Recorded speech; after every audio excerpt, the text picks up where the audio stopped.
Meet me at the Musial with Alan and Daniel. We'll talk about the Cardinals all night long. Everyone come gather round, listen to your favorite sound. We'll talk about the Cardinals all night long.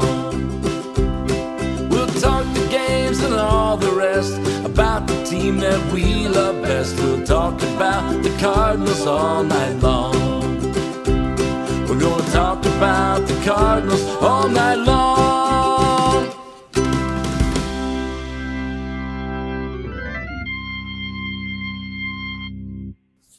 Good evening and welcome into another edition of Meet Me at Musial. I'm your host, Daniel Shoptaw at C70. Joining me this week in lieu of Alan Medlock, who is still getting into that baseball season at Tulsa Hale, I've got Matt Pauley. You'll find him on KMOX. You'll find him at Matt Pauley on air. And Matt, how are you tonight?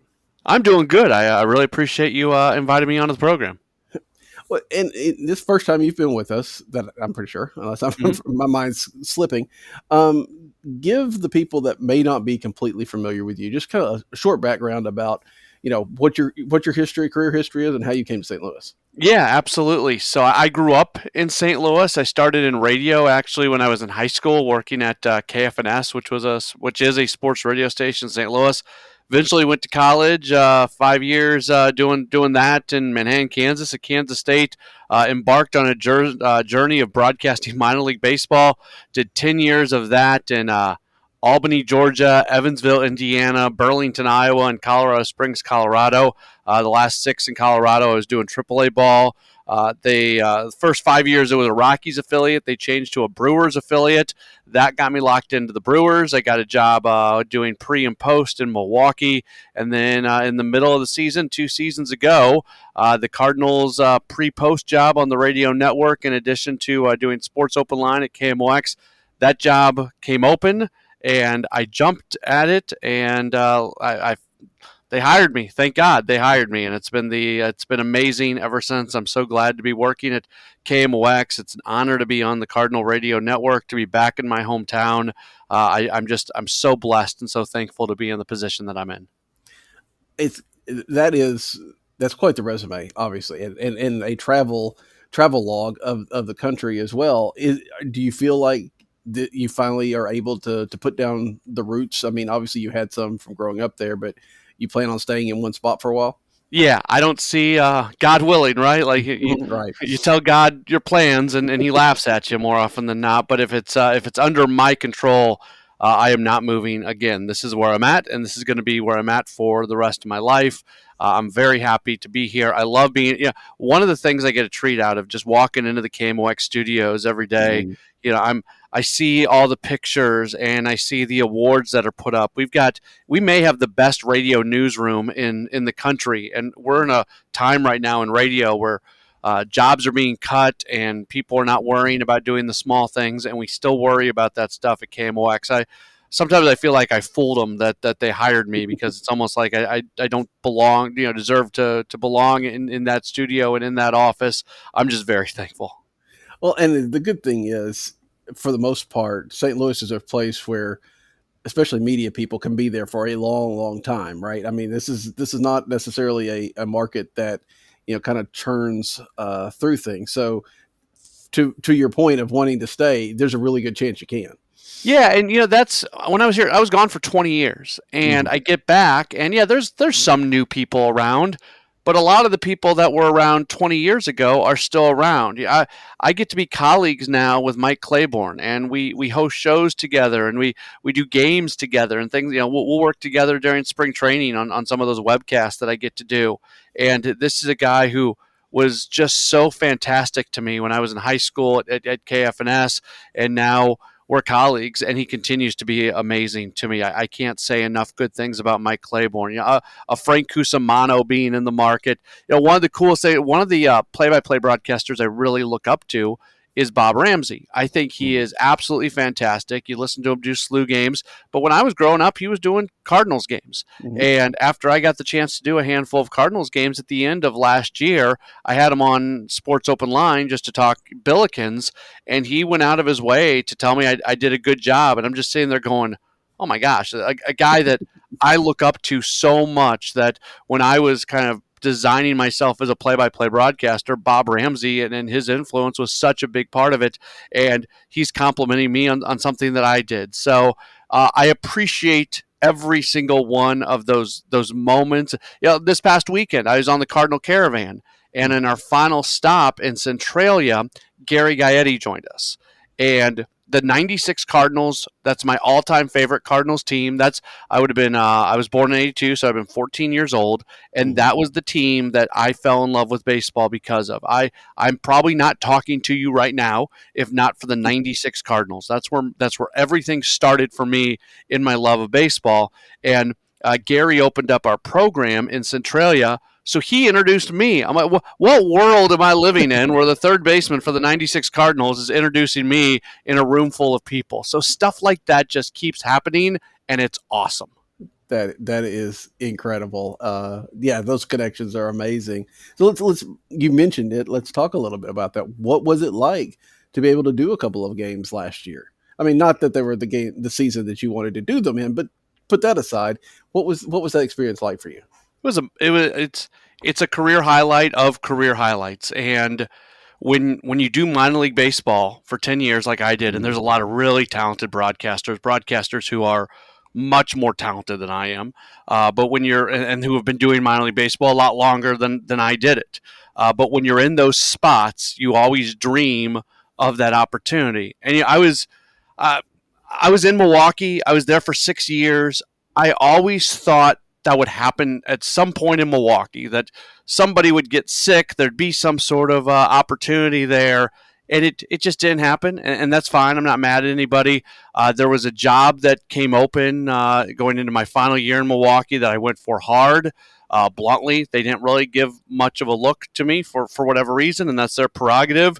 That was the moment where I kind of knew, okay, I've gone as far as I can go in Milwaukee. Maybe I'm being told, maybe this is a message from the Lord, from whoever, that it's time to start looking around. And that's where I got a little bit more aggressive. And before that, actually, I'd introduced myself to the KMOX program director and told him about myself and what was going on way before that job even came open, because I knew someday a job would come open, and I wanted to be more than just one of a few hundred resumes that was ending up on his desk. So I knew I'd gone as far as I could in Milwaukee. I'd kind of given up on the play-by-play thing. I got to do the spring games. I was fine. I'm in a wonderful position doing Sports Open Line and pre-post on the Cardinals radio network. And then, it was a fluke last year. Claves had to have was out for medical reasons, and then Ricky had his medical issue up in Milwaukee. And the Cardinals thought highly enough of me to give me a call, and I jumped in my car that morning at 10:30 and drove up to Milwaukee. I got into the ballpark maybe an hour before first pitch, and for it to happen in Milwaukee, it would have been great no matter what. But for me to walk into that ballpark and do a Major League Baseball regular season game play-by-play, I always thought my first opportunity would probably be in that ballpark. I never thought it was going to be like that. It is. I love telling that story, and it's really something that I still think about it a lot. It's just the whole day of getting that phone call and jumping in the car and getting up there and everything that went along with it. And then I have to say about this, John Rooney was so incredible to work with, and he helped me along. And I remember him telling me before the broadcast even started, don't make this more a bigger deal than it actually is, but it is. But don't get me wrong, it's still a big deal. He reminded me it's the same game that you did all those years in the minors. And at the end, I did 4 games. I did 3 in Milwaukee and then 1 in St. Louis. We get done on the final game, and John and my dad used to do a little bit of work together long time ago, and they've stayed in a little bit of touch. And John looks at me and he goes, "Matt, you think your dad's still up?" Like, of course my dad's still up. He has listened to every single moment of the last 4 games. He goes, "Let's call him." And John, on his phone, calls up my dad and puts it on speakerphone and tells my dad how good of a job that I did over the last 4 days. So, I mean, I kind of choke up a little bit when I even tell that story, because it's such a cool thing. That is incredible. You're right, for it all to work out that way, and again, especially to be in the spot where you just came from. you have to think there's a little bit of divine providence working there for sure. That is about the only thing that had divine providence written on it from last season. However, it was not a year that we would expect. You know, you had a pretty interesting perspective on this, I imagine, because you are hosting Sports Open Line. You're taking the calls. What was it like to go through last season and, continuing to get that kind of feedback, I guess we say? Yeah, it's funny because we on our post game show where I take calls. So we do the regular post game show on the network, and then when that network post game show gets over, we do another post game show that only runs on KMOX, and that's where we take phone calls. So shameless plug for everybody listening across the country. If you want to have more interaction after a Cardinals game, you can stream KMOX and you can listen to what we call the extra innings show, and we take calls and everything like that. And it really, the length of that show, there's a few things that we do in every show no matter what, but the length of that show is largely dependent upon the number of calls we get. And my favorite shows to do are shows after big wins and great things happening, but we don't get calls after those shows because happy people don't call into radio shows unless you're really happy. Like the night of the Pujols 700 home run, things like that. That's a little bit different. But those are historic moments, just really good moments, Right. Unless it's the playoffs or something. You don't get phone calls. But then on the bad nights, and there were a lot of bad nights last year, it's call after call after call, and the show goes forever.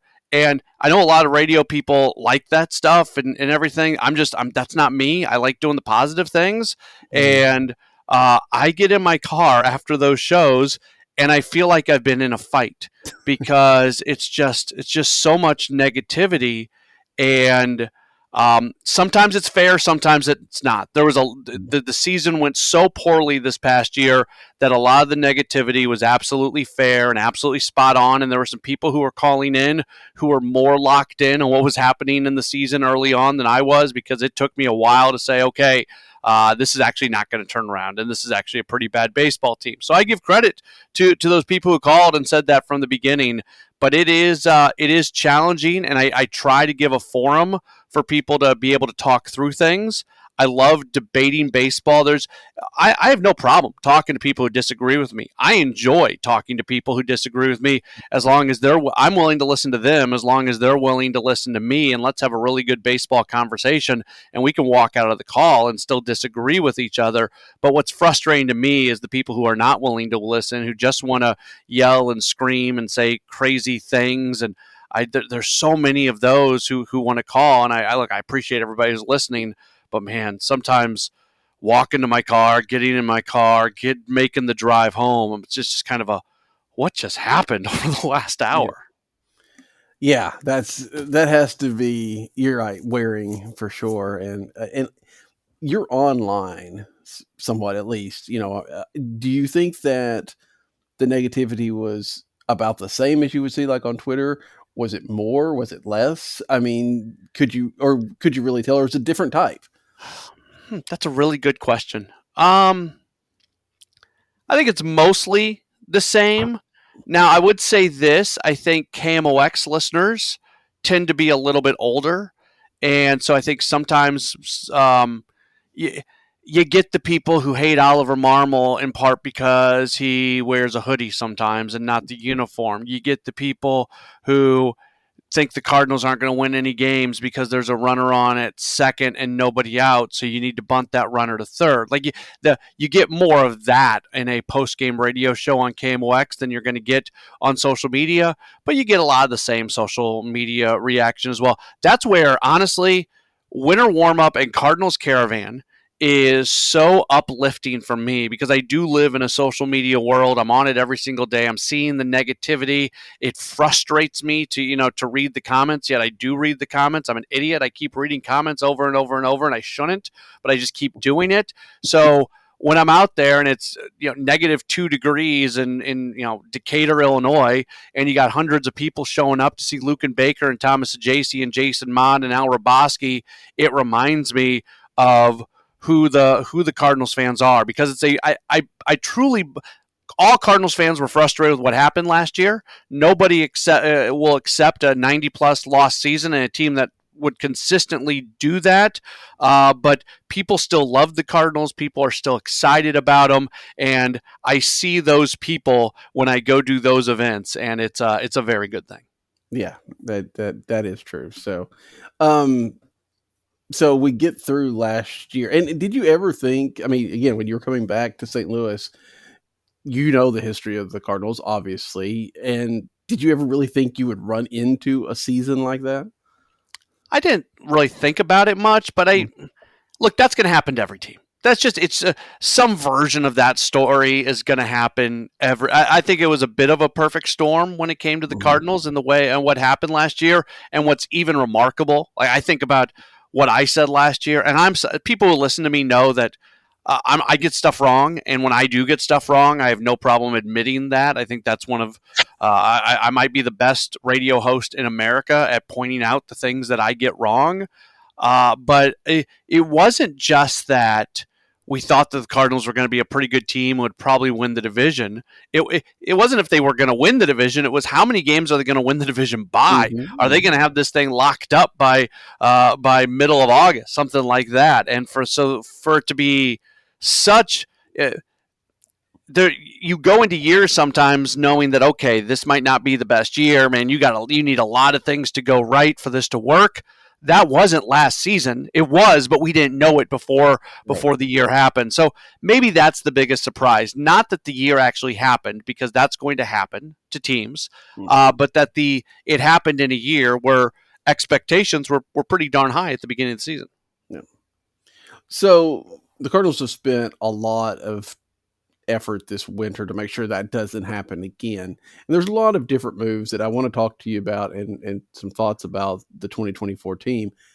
But today we get a signing that I don't think anybody actually saw coming, right? Matt Carpenter returning on a 1-year deal, getting paid the league minimum, no guarantees of anything, but that really kind of came out of nowhere. What were you thinking about this addition of Matt Carpenter?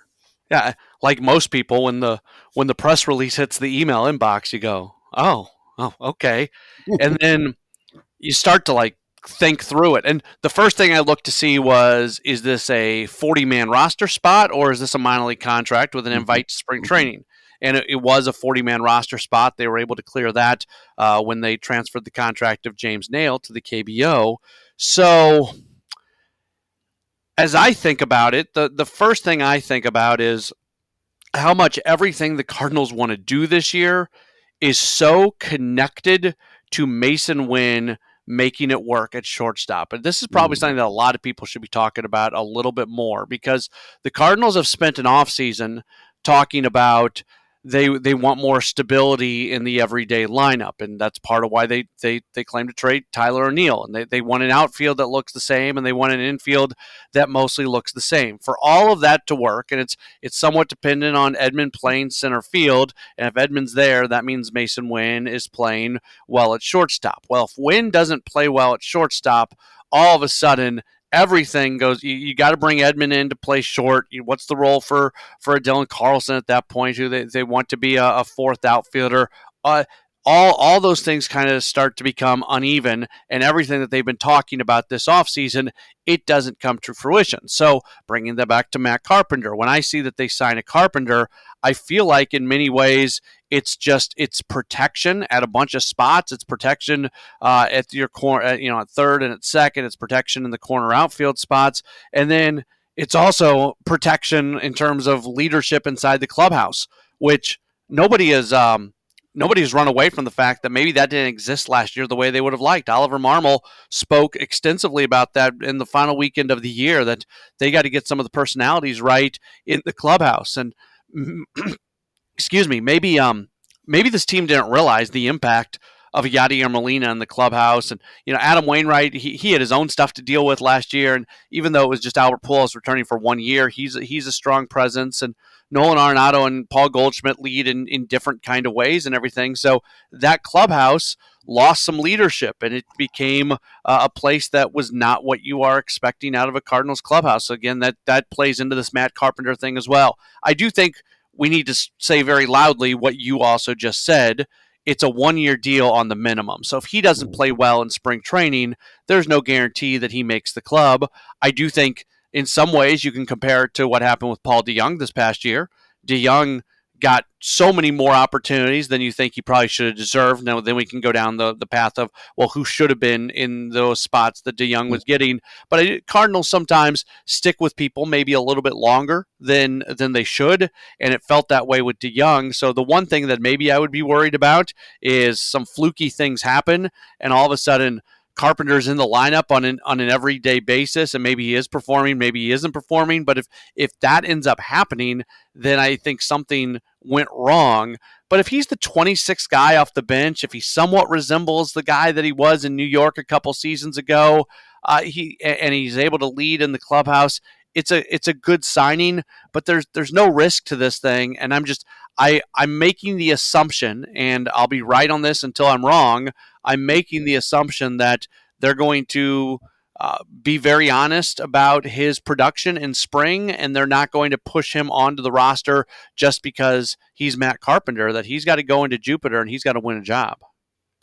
And that may be the case. I will say a lot of the comments that we heard from Mo and Ollie today kind of didn't come across that way, to me at least. They kind of came across like Matt Carpenter's going to be on this team because of, hey, he's leadership role and we know what he can do, and we know that he's not here to play every day and all that kind of stuff. But it didn't sound like, and maybe you don't say that on the first day. Maybe you don't say he's coming in, he's got to earn his spot or whatever the case may be, because you're trying to sell the veteran leadership part of that. But spring is such a time, and I know you know this for sure, a time where you see really good results, but it's also like, 3 weeks against AAA players to some degree, right? Taylor Motter kind of comes to mind as well.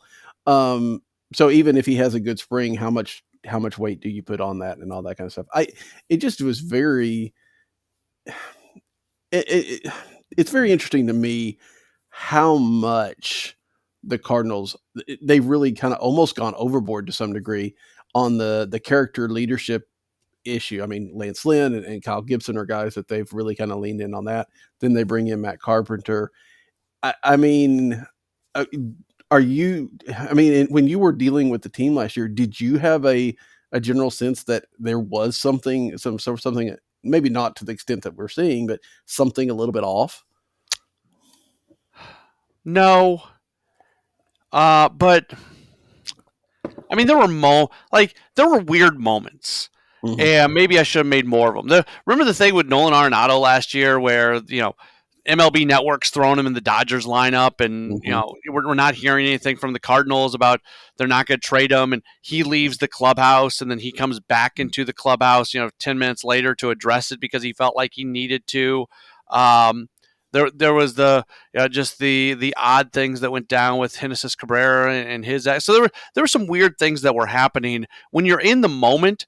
I don't know if you recognize that maybe that's a product of something more. Now, look, I am in the clubhouse for 55 minutes a day for home games, right? Like, I don't travel with the team that much. I did last year when I did those games, but for the most part, when the team's on the road, I'm working out of a studio, and when the team's at home, I'm at the ballpark, and I'm there for 55 minutes. If you're having a bad season, guys tend to not be in the clubhouse during the open media portion because they don't want to talk, and that's true no matter what team that you're around. So I may have more of a sense of what's going on in the clubhouse than just the average Joe out there, because I get 55 minutes a day and they get 0 minutes a day.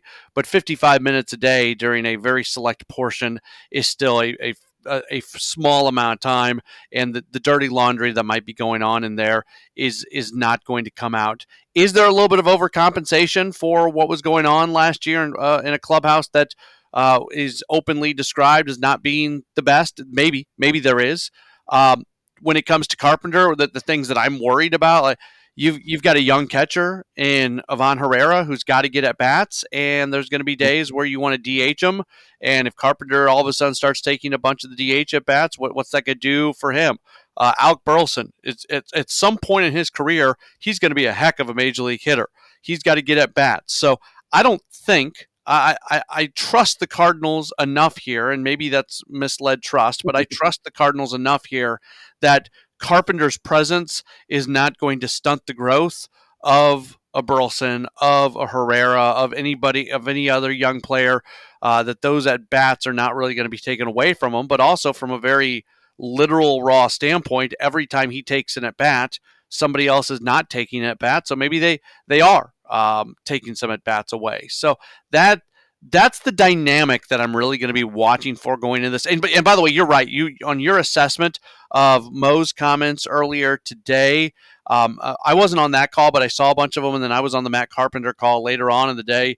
The way everybody's talking, it does almost feel like a foregone conclusion that he is going to make the club. I don't think that's true. I think that he's going to have to earn a spot. Yeah, and I would hope so. I think that there are ways for him to show leadership, obviously, even just in spring, and those lessons can translate. And heck, they keep expanding the coaching staff, so there's also a possibility that if he doesn't make the roster, that he shifts into coaching all of a sudden. Who knows? But I think it's just very interesting, the approach there, and again, it's interesting also that the Cardinals go back to that Cardinal legend about to retire right? That we've had over the last 2 or 3 years. It's like they looked around and realized they didn't have that roster spot filled, so they went out and got Matt Carpenter. And I guess that works. It's interesting. I guess I want to see if the stature of a Matt Carpenter is the same. I mean, that's a drop off, right? I mean, he's still got a cachet in the Cardinal organization, but he's not Albert Pujols. He's not Yadier Molina. Maybe not even Adam Wainwright, right? I mean, there's a little bit of different approach there from the people than maybe that reverence that you get over a Hall of Famer. Yeah, without a doubt, 100%. And does he doesn't get the leeway at the beginning of the season, I don't think, that an Albert Pujols did. Right. If he's putting up the numbers 2 months in the season that Albert was putting up 2 months in the season, it's, thank you for everything, but this probably isn't working. The other question, what if he doesn't have an especially good spring and the club gives him the option, hey, do you want to go down to Memphis for a little bit and see if you can get it together and see if an opportunity pops up here at the big league level? That's probably the moment for him where he's at a career crossroads. And so but you're right. It's very different. It is incredibly different than bringing in Albert Pujols.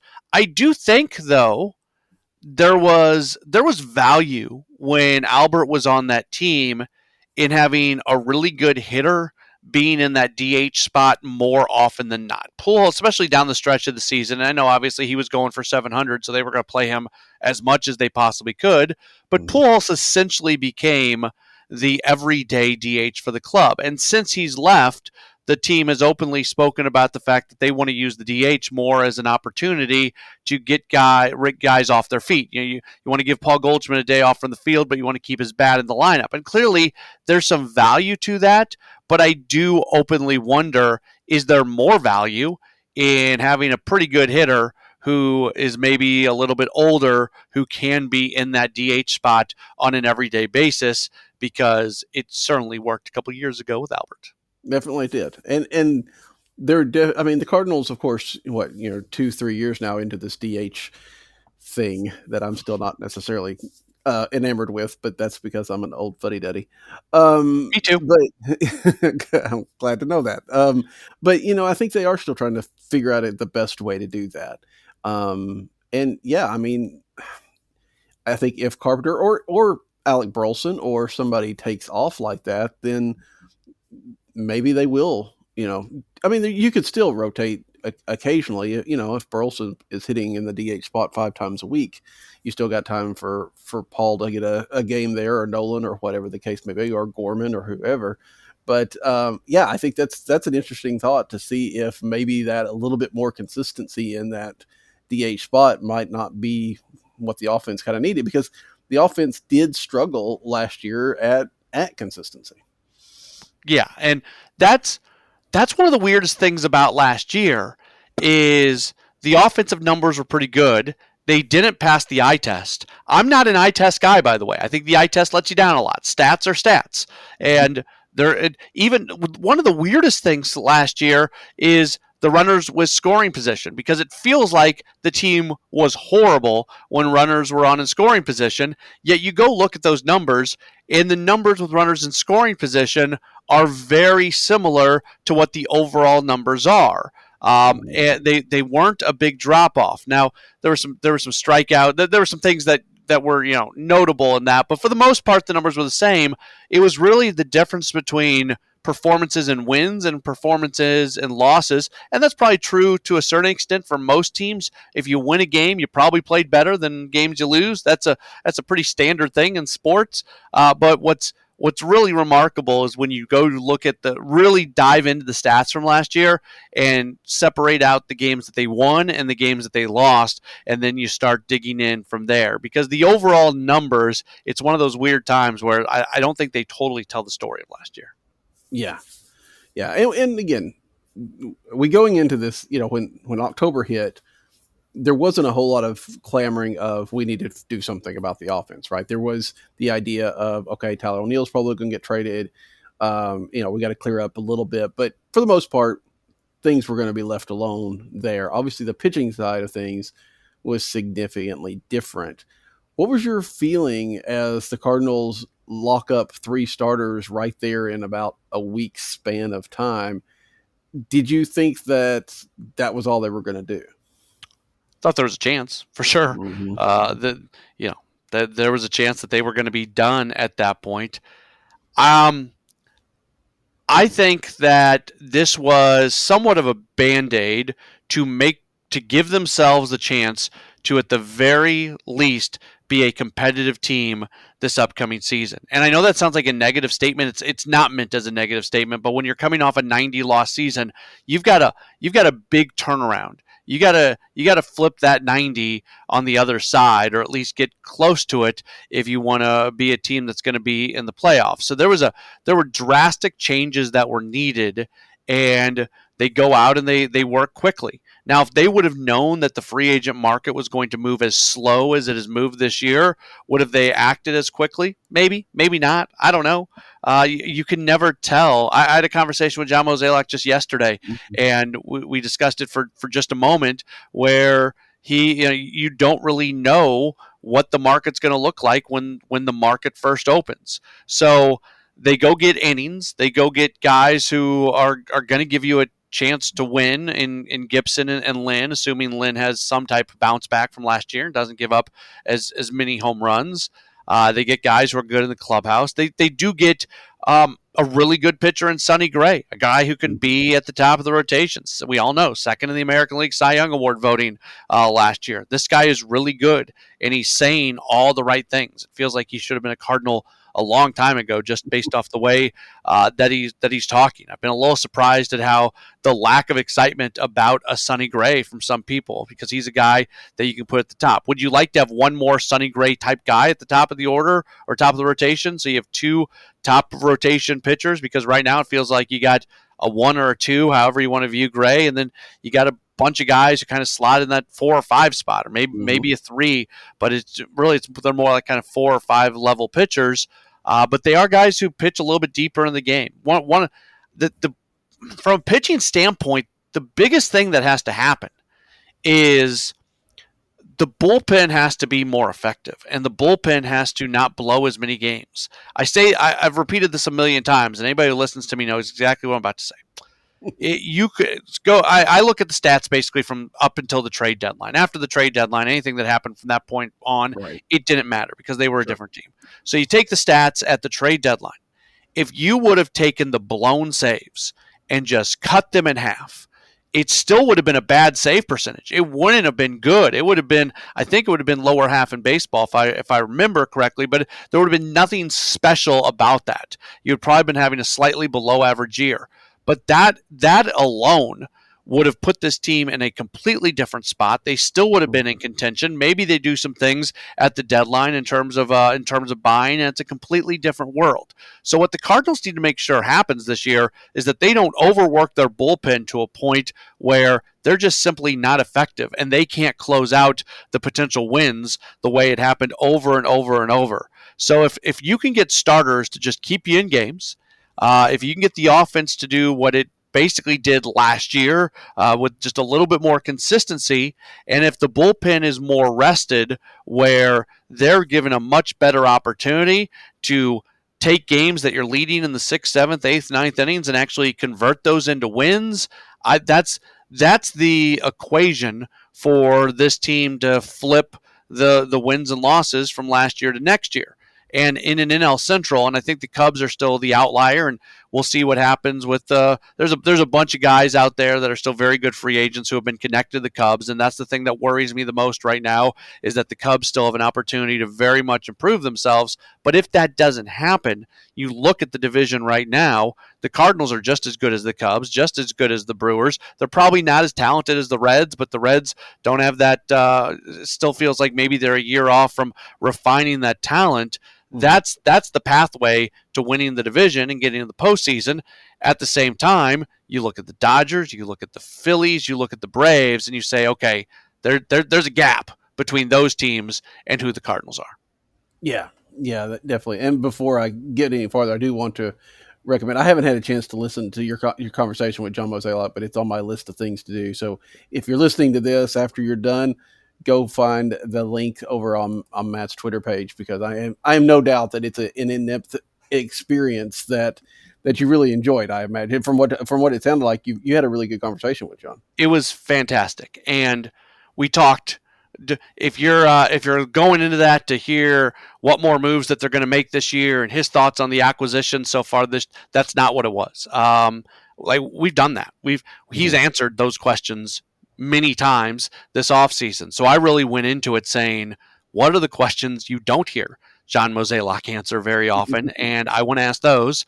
And we got into his him growing up. He actually grew up a Cardinals fan. I did not know that. He had a Cardinals trash can in his bedroom growing up. He had a fantasy team in the 80s that had Ozzie Smith and Willie McGee and Vince Coleman and Terry Pendleton. So we got into that. We got into how he entered baseball with the Rockies, and then how that led him to the Cardinals eventually with Walt Jocketty, his emotions before he got the GM job, his thought on the rule changes. I mean, we went all over the place. It was close to 40 minutes that I talked with him. And again, I asked him, I may have asked him, I think I asked him, what's this period like right now with so many free agents available and 3 weeks before the start of spring training? I think that was the only question I asked him that applied to the 2024 Cardinals. Everything else was kind of more about him.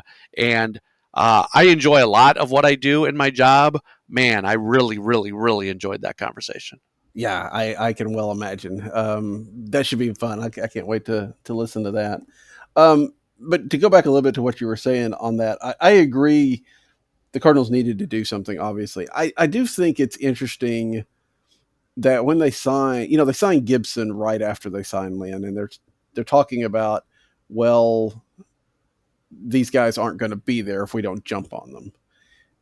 And then you see how slow everything else has gone, and you wonder are they reading the market correctly? Is that a case where, I think Kyle Gibson did say he was talking to other teams, so maybe they were guys that could have gone off the board anyway, but these are guys that wanted to come to St. Louis. It's a little bit interesting to see how they approached this, not even if you agree with what they did, which is fair, a little bit interesting how they approached it versus what we've seen the rest of the winter. Yeah. So you think about free agency and the speed in which the market moves. Before the last CBA, it was horribly slow, year after year after year, and the players wanted owners to start spending money, and that was part of what they were fighting for in the CBA. and then the new CBA is signed, and we get to last offseason, and it was a pretty aggressive offseason. It moved very quick. When we were at this point of the year last year, there were very few top tier free agents that were still available, a lot less than there are as we're talking at 9:39 p.m. or whatever the date is today on January 19th. And so I think going into this offseason, for me, I thought, okay, the new CBA's in the books. We're gonna see more aggressive off seasons moving forward. I do think Major League Baseball owners find reasons to be scared sometimes, and it was COVID, it was this, it was that. Right now, it's RSNs. We don't know what's going to happen with regional sports networks moving forward. So often, a majority of major league owners kind of work in concert, and the market moves slowly or spending goes down, and more teams than not kind of follow that song sheet. And that's what has surprised me. So I just simply because it was another year under the current CBA and last year's offseason was aggressive, I thought we would have another aggressive offseason this year. And I realized there'd be a handful of teams that would move slow, like teams like the Twins, who were very open about the fact that they were going to drop payroll and they were scared about the RSN situation. But I didn't think that was going to represent a majority of teams, and I was wrong. It did represent a majority of teams. If you're the Cardinals, I think you can be pretty secure that a fair amount of your TV money is going to come in. You eventually got the word from Bally for this year that you were going to get the full payment. There's still a lot up in the air, but even if it takes a dip for a couple years as we transition to whatever's next, and maybe Amazon's involved in that, maybe they're not. Who knows? There's a lot again up in the air. I think at the end of the day, teams like the Cardinals are still going to be bringing in about the same amount of money, and there's not a reason to be worried. But that's what it really frustrates me. I'm a pro player guy, and I don't want to see the market move this slowly. I appreciate the Dodgers for the way they have been able to spend money. There's a small issue here and a small issue there that I might take with what they're doing, but I'm definitely more happy for what the Dodgers are doing and would like to see more owners work in a way that is somewhat similar to the Dodgers, even if they're not. Not every team in baseball can spend the amount of money that the Dodgers are spending, but every team in baseball can be as aggressive as the Dodgers in signing who they want to sign and guys who fit under their payroll constraints and everything. And that's what I would like to see more of. I've talked to some people, and we thought back to the, that little deadline right before the lockout in 21, where, everybody signed within like about 3 days. Is that the kind of thing that you think baseball might eventually do, is put some sort of like, maybe it's even January 15th, it deals, there's a window between January 15th and opening day where you can't make any moves. Do you think they'll do something like that, or do you think there's a benefit to just continuing to have this drag out?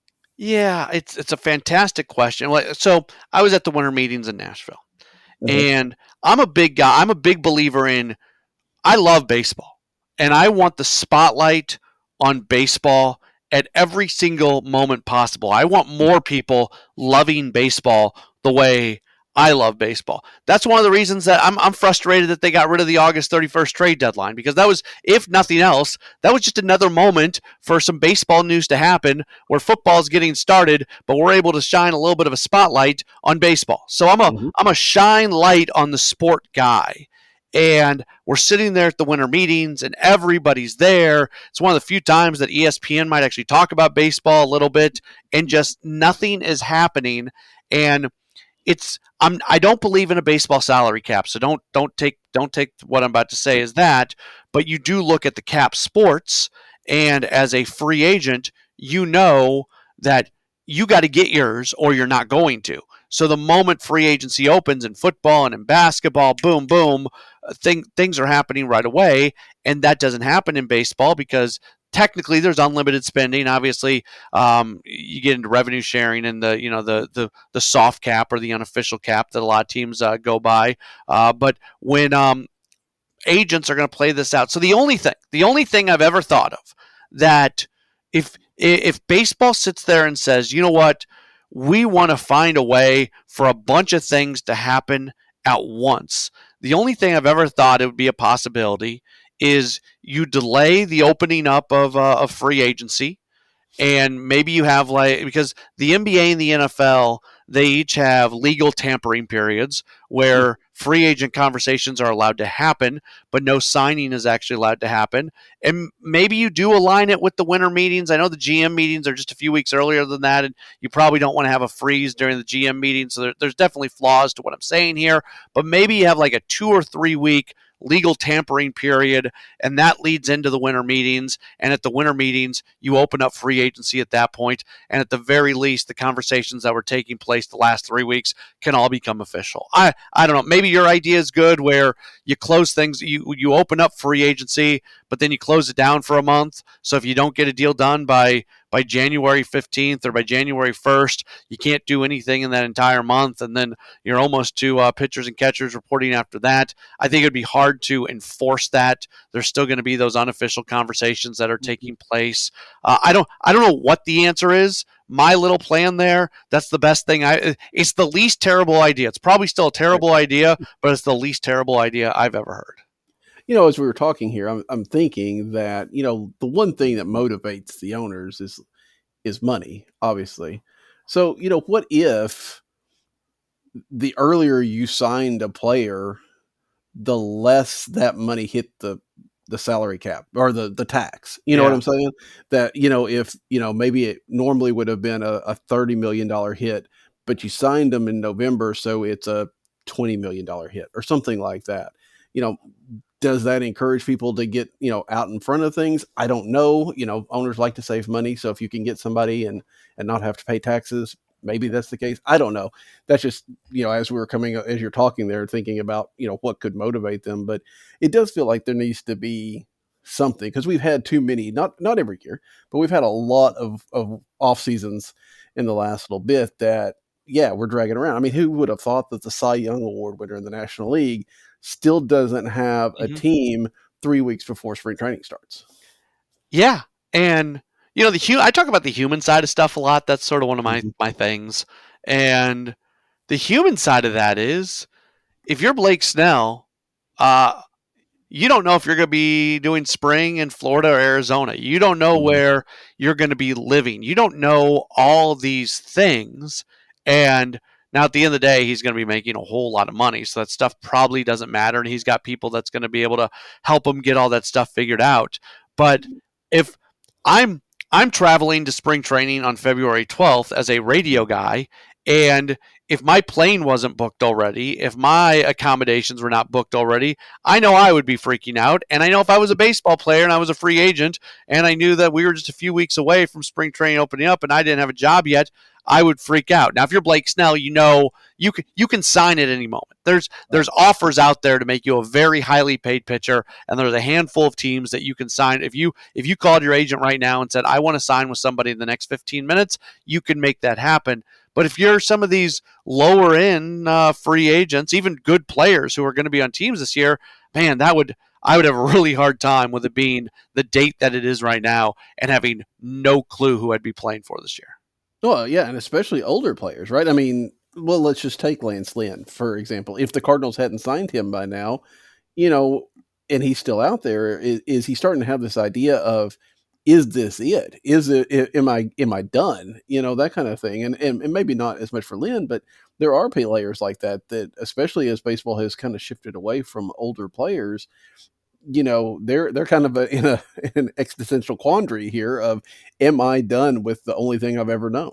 Yeah, you think about Matt Carpenter.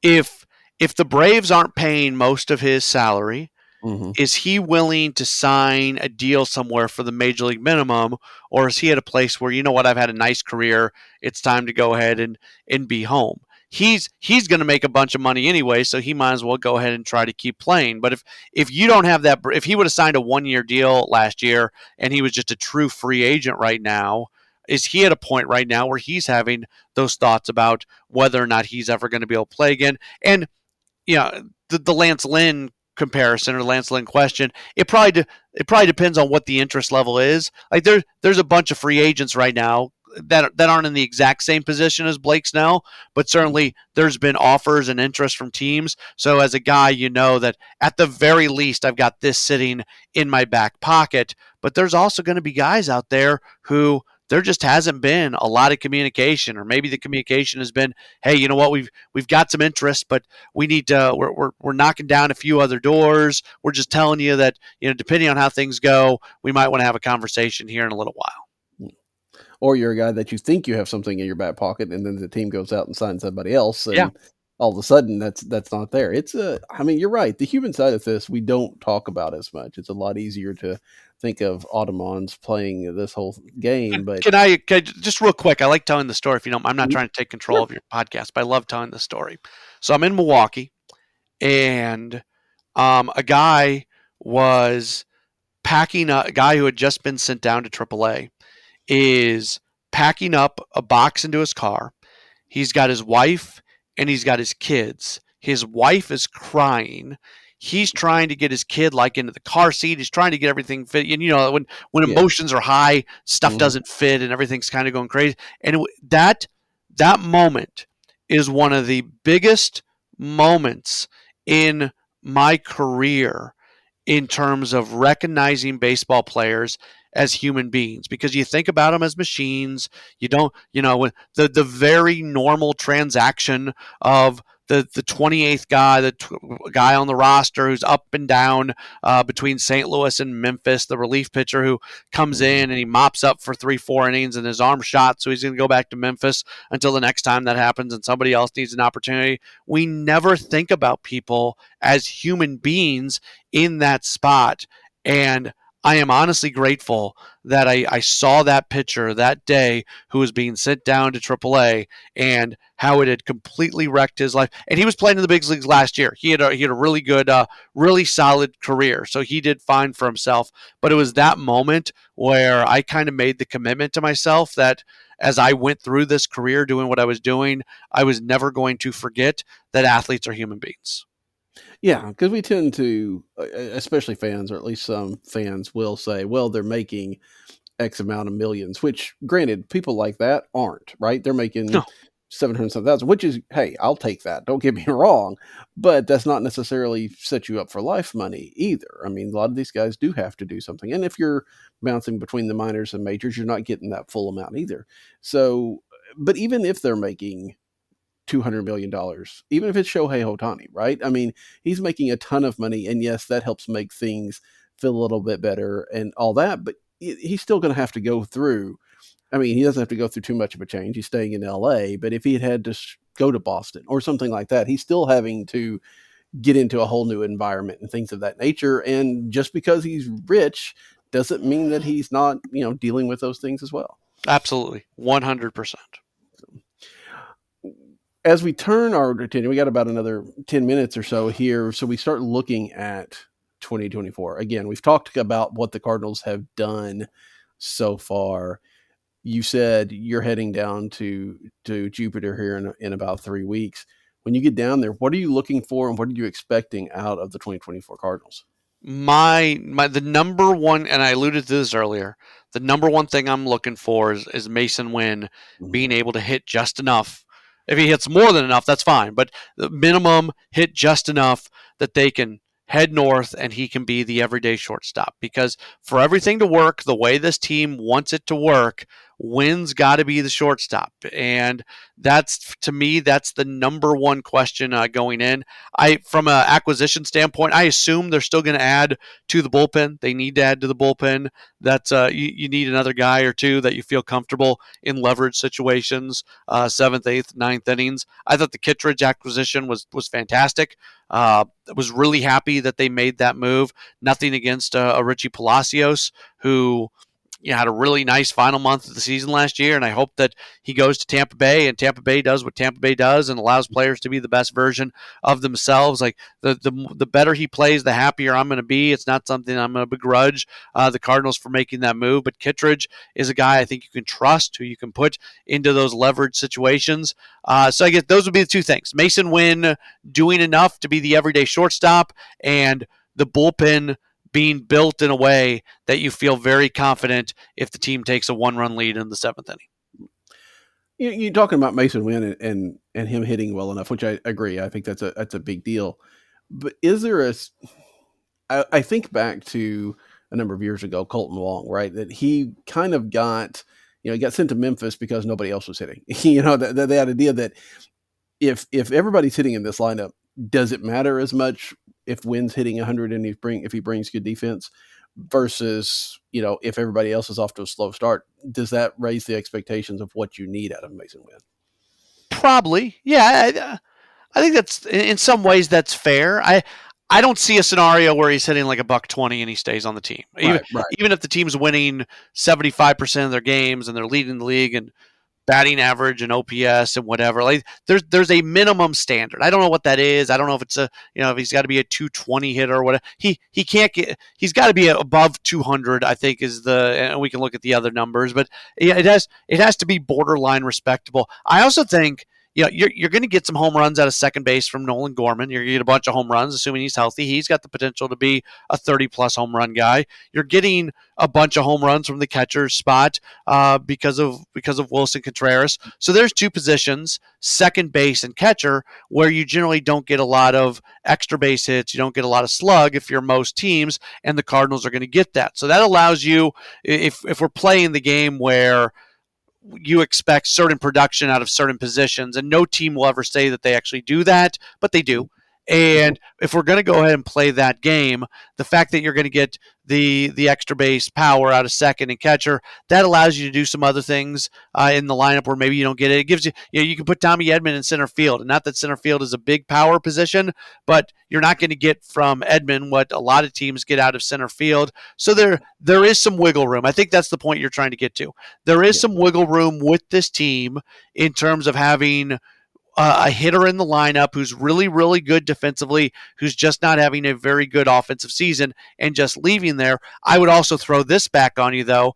Mason Wynn has the opportunity to be an all-time player for the Cardinals, and at some point in time, if he just can't hit, it's not doing him any long-term favors, keeping him up in the big leagues, and you probably have to sit him down and just, if for nothing else, give him a chance to breathe a little bit. So there's a lot of things that are going to go into that continuing decision process next year.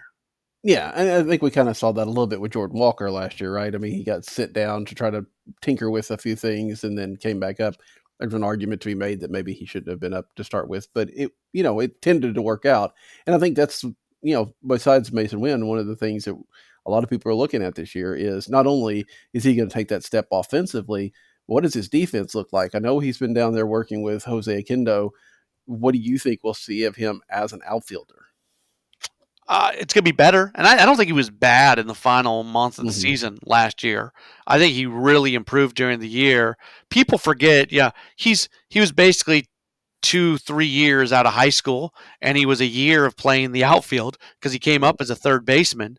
So for him to do what he did last year, and there was a lot of pressure, the way he got sent down, the way that whole thing played out where he wasn't playing for a while, and then all of a sudden he gets sent down and he's being told to do some different things, and he really struggles there, and then he kind of stopped doing those things and he was fine, and he comes back and he was fine. Like that was one of the other weird things that happened last season for sure. If his outfield defense all season long is equal to what he did in the final month of the season, it's not great. It's probably a little bit below average, but it's fine if he is as good offensively or even takes a half step forward offensively. I'm not worried about Walker at all. And finally, I guess the last little bit of news this week, Adam Wainwright goes into the broadcast booth, and we kind of expected that. Are you looking forward to interviewing Wainwright as a media contemporary? Yeah, and I'm excited to see I think what he does is really important. So he had that viral. Remember, he had the viral video last year when he talked about the differentiation between a sweeper and a slider. I really think stuff like that is important for the game of baseball, because there's going to be a group of people that say, oh, a sweeper is just this newfangled term. It's analytics. It's this, it's that. And they're not going to accept the fact that this is an actual pitch and it's different than other pitches. I can't tell you how many times I've said sweeper and people have just said, that's just a slider. No, it's not. It's different. And what Wainwright did last year in that moment was he very concisely and accurately described the difference between a sweeper and a slider.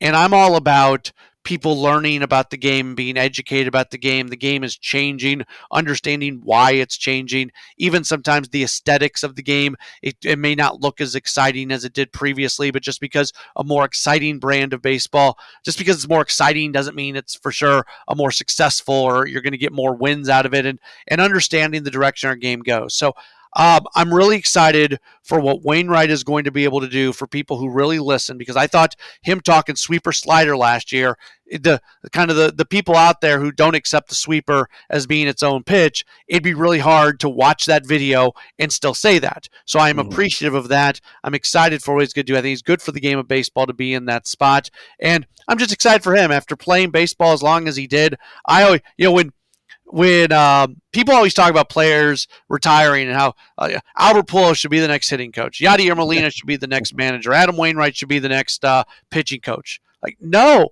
these guys have just spent the last 20 plus years of their life doing nothing but baseball, and they deserve an opportunity to wake up a little later, to spend some time with their family, to do all those things. So I'm always excited. He's going to do, a game of the week. Who knows how much Fox really uses him? We don't know for sure what that's going to look like. I know at the end of last season, he talked about maybe there would be a chance to do some games for Bally this year. Who knows if that's going to happen, if that conversation is still going on. But just for a guy like Adam Wainwright, who gave so much of himself to the Cardinals, I'm excited that his life is going to look a little more normal here moving forward.